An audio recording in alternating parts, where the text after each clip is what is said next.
calling the Restore Fiscal Sanity are actually causing significant financial harm to the country. And they know it. It's by design. Francis Fox Piven.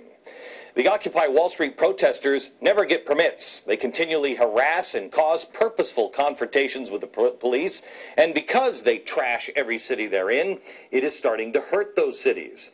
So how much is the Occupy Wall Street movement costing Americans? Has anyone asked this question in the mainstream media?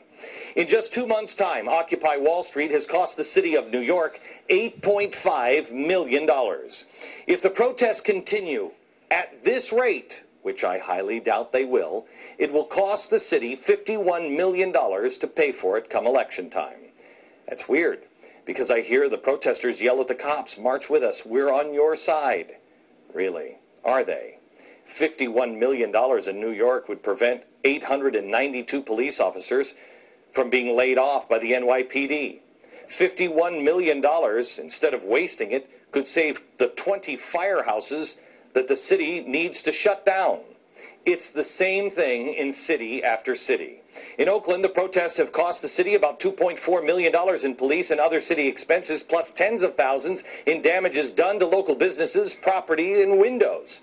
About 300 to 400 jobs are now estimated to be lost in the city because people just will not renew leases in a city that suddenly resembles a war-torn city. If the protesters were allowed to continue, it will cost the city of Oakland $10 million. Where are they going to get that money? In Philadelphia, they've racked up $2 million in 2 months. Be $3 million annually. It's actually what? Is it $500,000? Tiffany? I think it's $500,000. $500,000 so far. Every city is desperate for cash. Where are they getting the cash for the police and the overtime? How do we pay for the protests? Tampa. When the circus comes to town for the convention and the Occupy Wall Streeters follow it, I know how you're going to pay for the convention. How are you going to pay for all of the Occupy Wall Street?